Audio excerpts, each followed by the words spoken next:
Is that one who's tuning me? I'm tuned by you. Okay.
Valumnya.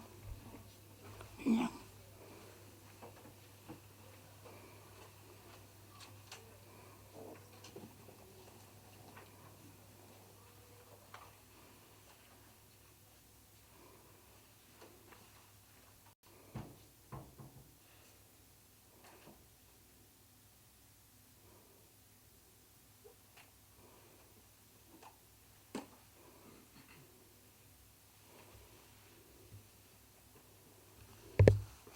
Good evening.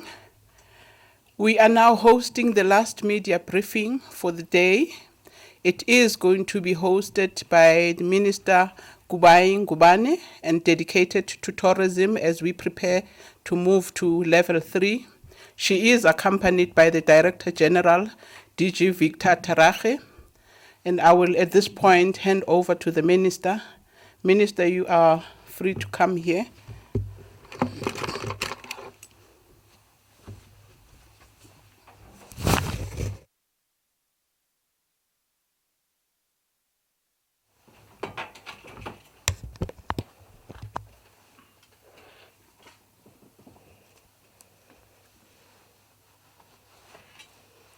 Thank you very much, DG Pumla Williams. Good evening, ladies and gentlemen.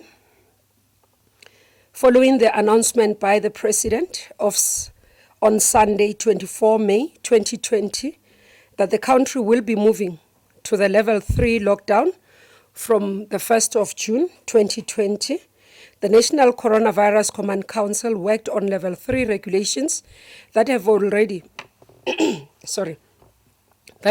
been issued on Thursday by the Minister of Cooperative Governance and Traditional Affairs.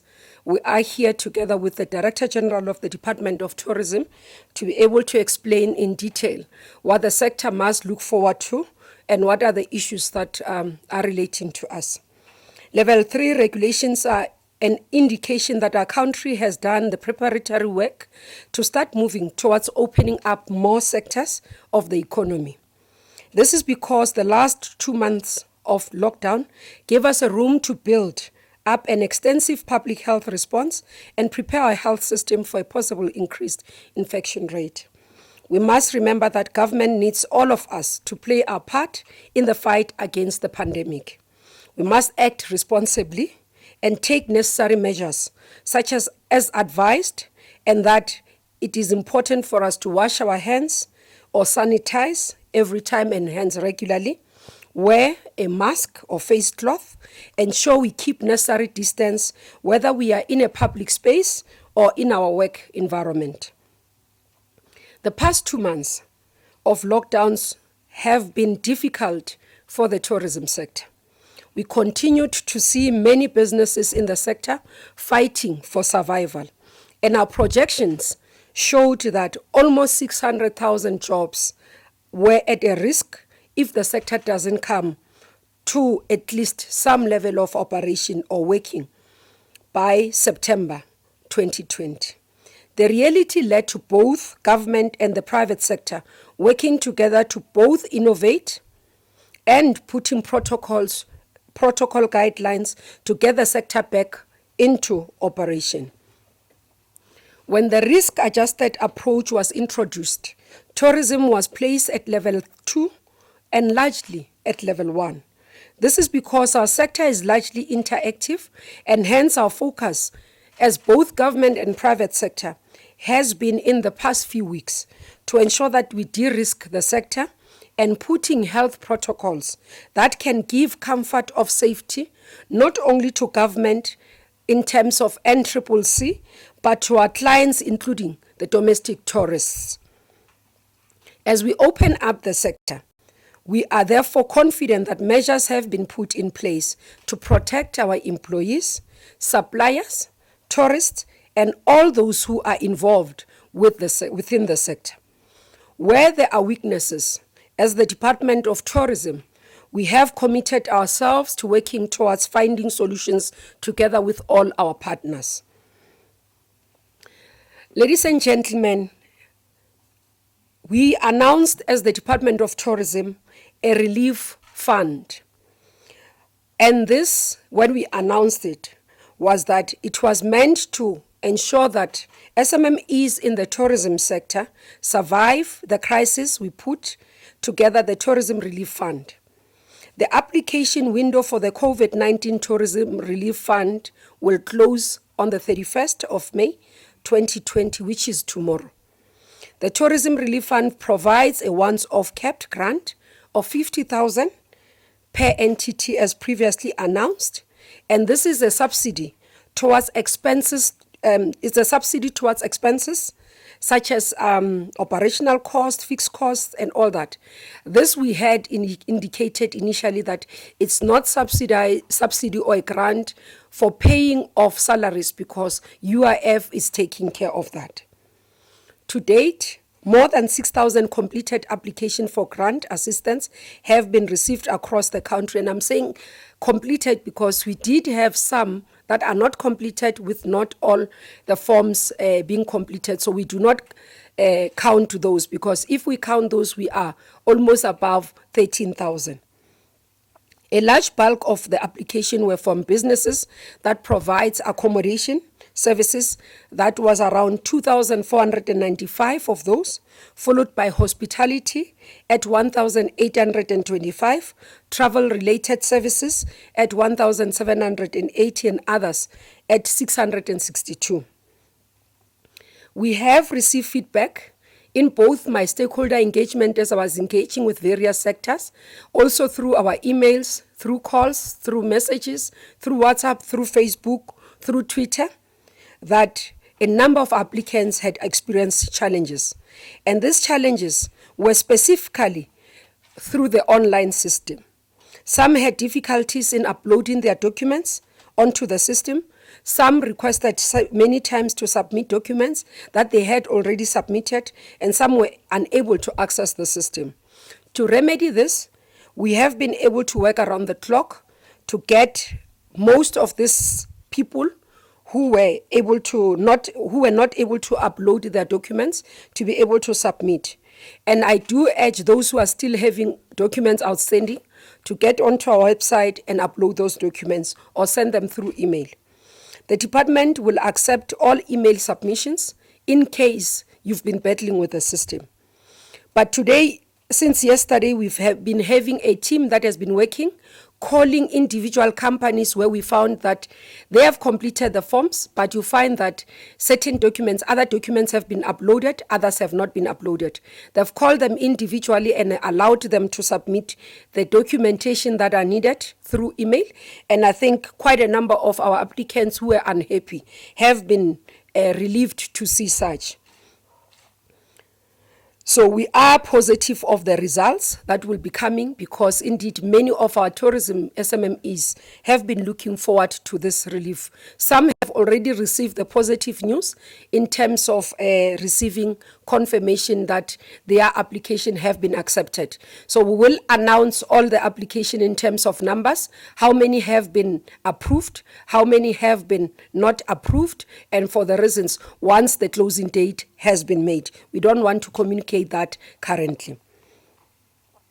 Another mechanism that we have been in part as we were following interaction, following my meeting with the tour guides, in which they expressed their plight and how the various government departments or relief initiatives have neglected them. I went back to the department and had a discussion about what can be done to assist this subsector.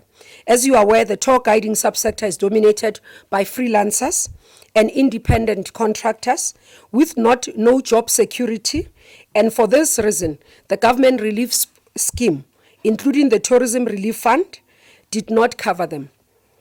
In response to this, as the department, we have come up with an additional financial relief mechanism for tourism guides.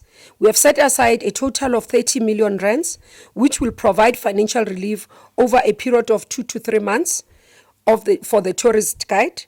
The beneficiary of this scheme will include tour guides who are registered with the registrar in terms of the Tourism Act, and tour guides who are not employed by any company, and those that have not formed their own companies, which means that they are freelancers or independent contractors without job security. This was meant because many of them do not even qualify to receive UIF because they are not employed by any company. So this relief will come a long way. They had appealed to me as the minister, together with the team when we met with them, to provide for this relief. As they also prepare themselves for the sector reopening, they too would require to adhere to the necessary protocol for containment of the spread of the virus. In this regard, we shall also be making further provision to ensure that they also receive personal protective equipment, and this will ensure that they are able to do their work properly, because once we come back to activities where leisure travel is allowed, the tour guides who will be taking us to various tourism destinations will need to be, in terms of the health protocol, compliant. And noting that these are people who do not have job security, who have not had income in the previous months, and nothing that would have assisted them to be able to operate will be able to come through in support for them to provide those PPEs. Now, coming to what has been announced in terms of level 3, we believe that the tourism sector should be at the forefront of deploying solutions focused on safety, sanitizing methods, and early detection to be used by tourists and tourism employees alike.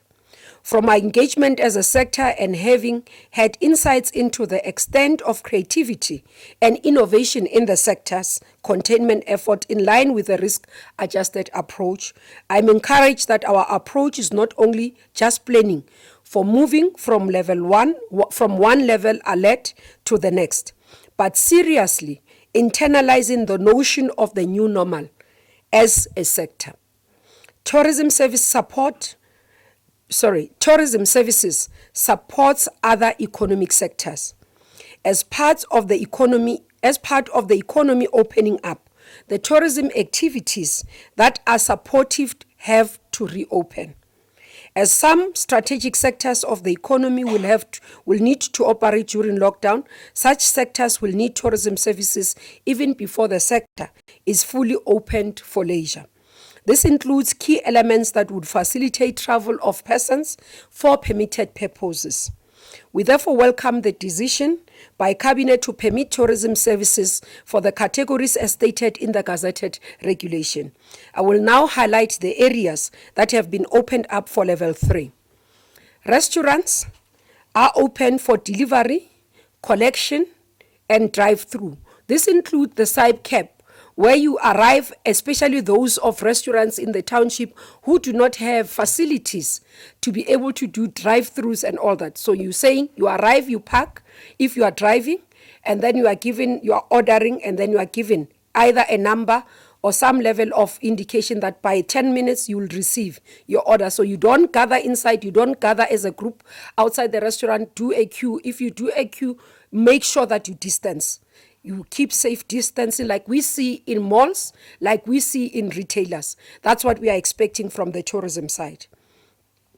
So those restaurants as well that have liquor license will be allowed to sell liquor for takeaways.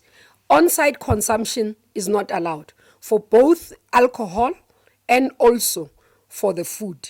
So we can come together in a restaurant and sit and eat. In this area, I do note that there's been an outcry in the public domain to allow the restaurants to be able to have a sit-in. We are currently putting together another submission as the Department of Tourism to go through NetJoint and NCCC to propose further measures for this. Once NCCC has considered, we will be able to make pronouncements. Under professional services in the regulations, we will be able to allow professional services and businesses to operate in the tourism sector as the minister responsible for the sector. This will include tourist guides, tour operators, travel agents, tourism information officers are allowed to come into operation during level 3. Again, just to indicate, under professional services will include trainings that do not require mass gathering. So these are, for example, you'd have training for nature guides, which allow safe distances and also being able to observe protocols. So such trainings will come back to be able to assist the sector to come to life. Public and private game farms have been opened for self-drive excursions. This means many of us will be aware that in nature reserve, for example, if you go to Kruger National Park, you are either able to join a group of tours or you can do a self-drive. So currently, group tours are not allowed. So you are allowed to come with your car, pay at the gate, enter Kruger National Park as an example, and you drive through, you do an excursion within your own province. Hiking is allowed to be done in compliance with the exercising guidelines, meaning you are not allowed to do the hiking in groups. Under accommodation activities are all allowed except for leisure. All establishment will note that since level 5, you have been required to request a letter from the Minister of Tourism to operate so that you can be able to accommodate essential services or become a quarantine. Currently, in terms of permitted services, meaning in business trips, if I, as the minister, travel into KZN for business traveler as a person who is part of essential services, I am allowed to be accommodated. So that means our accommodation facilities, our hotels, our B&Bs, our guest lodges are operational under level 1 with effect of the 1st of June. We are not required to have letters from Minister of Tourism.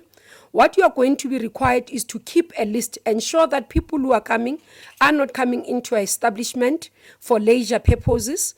You have to be able to be accountable as an owner of the facility when inspection comes. We will be doing inspection as the Department of Tourism. I know that many people have been confused. You are not required to get any certificate from anyone. We are saying in terms of accommodation, you are allowed to operate. You are not allowed to accommodate for leisure services. Only for businesses, permitted services. For quarantine, we continue to follow the guidelines of Department of Health. You'll have to have a letter and together approved by Health Department for being a quarantine site. As quarantine, conditions do not change. For accommodation in terms of other issues, in terms of permitted and businesses, that's where the conditions have changed. So with effect of the 1st, no need to request a letter. You have to keep the records. You have to read what we are saying in terms of the guidelines that we'll be issuing and the protocols that we have agreed between ourselves and you as a sector. So we're expecting you to keep to those protocols that we have agreed to. Hunting activities are allowed during level 3. The following economic activities remain prohibited: conferencing, events, and entertainment activities such as festival remains prohibited. We do note that in terms of conference facilities, such as your ICC, some of them have been converted to assist in terms of COVID-19 pandemic fight. Those will continue to be permitted. And those who are providing in terms of a facility for social relief platforms, such as distribution of food parcel and all that, those facilities are allowed to continue with the work in support of the fight against COVID-19. Casinos at level 3 are not yet permitted. Leisure travel, as I said, is not permitted. So inter-provincial movement will be allowed, but not for leisure. So just to come into tourism-related services, because we are already affected by other sectors, just to indicate so that our sector and those who are able to provide support for this can be in detail understand what is happening. We welcome the opening of domestic commercial flights, which have been opened for business travel for now, as part of inter-provincial movement and as announced earlier by Minister Mbalula. The tourism sector will benefit immensely from this step, as travel is an integral part of tourism. Car rentals are a critical enabler of tourism and movement of people, and we are encouraged by them coming to full operation during level 3. We also welcome the fact that those approved to travel are allowed to use long-distance public transport to do so since the 1st of June. This meaning as part of inter-provincial movement or travel. And also, the subsectors such as accommodation and restaurants will greatly benefit out of these services and out of this movement of permitted and businesses across the country. The opening up of hunting will also be a big boost to the tourism sector. The hunting industry contributes an estimated 2 billion direct spending annually to the tourism sector, and it also contributes to employment in the rural areas. So this is an important step towards the recovery of the sector. We have developed directions for the tourism sector to either enhance or provide further clarity on the existing regulation issued to limit the spread of the virus, and in a manner that they can be adaptable in a rapidly changing context. We support a responsible approach by the sector in coming up with innovative ways to prevent the spread of the virus. However, all protocols should be accessible and not preventative to smaller players in the sector. In this regard, I welcome containment measures by the industry, particularly the big players, to provide support to small players through training and other means to ensure sector-wide compliance. We have started with our recovery and the vision for the future of tourism in the country. We have continuously been in consultation with the entire sector since the declaration of the state of disaster and the commencement of the lockdown to ensure our sector survives beyond COVID-19. We have already engaged on the adjusted levels for the proposed inclusion of certain tourism operation and services. We are doing all in our powers to cushion the sector and mitigate against any potential job losses. Government also appreciates the support from the sector in making available some of the facilities for use as quarantine sites and the commitment to do more. All of the major players in the tourism sector, including product owners and tourism associations, are encouraged to continue to engage in order to develop a response that is measured and consistent, proportionate to the public health threat, and based on local risk assessment involving every part of the tourism value chain. Last week, the President held discussions with the tourism sector regarding the challenges and hardships of this sector as we are currently experiencing. They have made several proposals regarding the measures they intend to implement when their sectors open. All input received are being given due consideration. More importantly, there was a commitment by government led by the President and the private sector to work towards getting more tourism activities into enhanced level 3 or level 3 if others would be able to say, the more as we work and towards level 2 and level 1. This means that our sector still has an opportunity for opening up more subsectors at level 3. We are working closely with the sector to develop the necessary protocols and guidelines to ensure that this becomes a reality. We strongly believe that the tourism sector will recover and grow beyond the levels it achieved before the crisis. I have tasked the SAT CEO with driving the process of developing a draft tourism recovery plan for South Africa. As part of this process, SAT has been convening weekly webinars with various tourism stakeholders to get their inputs on the post-COVID-19 tourism sector. SAT and the department has also been receiving written submission from South Africans across the country, and we want to see our sector getting back to the growth trajectory. I've also convened meetings and held multiple conversations with the private sector, from large businesses to small businesses, youth-run organizations and women-run businesses, including those in rural areas and townships, to get their input for the recovery plan. We want our plan to be reflective of the views of the industry players at all levels, but more importantly, we want to ensure that the tourism sector recovery is inclusive. Based on the COVID-19 epidemic expected tragedy, the first phase of recovery for the sector will be driven by domestic tourism, followed by the regional tourism and international tourism. Although we will be gradually opening up the sector in the coming months, depending on how the virus is spread, we expect that the sector will only fully recover towards the end of this year. We have a beautiful country that will still be beautiful after the COVID-19 pandemic. Post-COVID-19, people will still yearn to visit beautiful places and create memorable moments with their loved ones.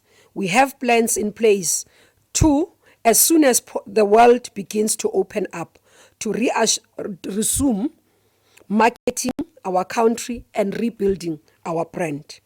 As I conclude, as government, we continue to spearhead the plan for tourism's ability to be a catalyst for the economic recovery, to work faster in a coordinated manner to ensure that the sector recovery meets its national developmental objectives.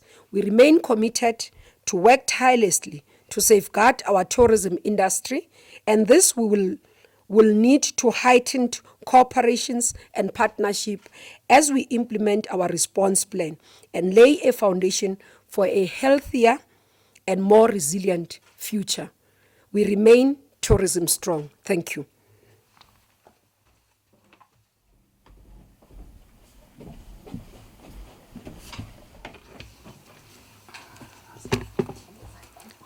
Thank you very much, Minister. We will now entertain questions, and I'll start with Ishmael.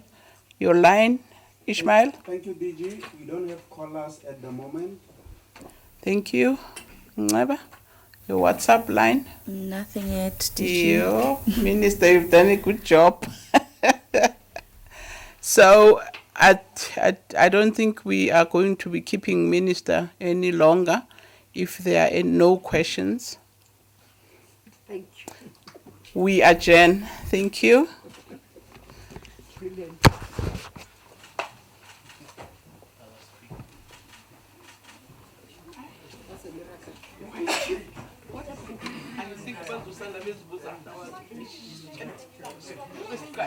Oh,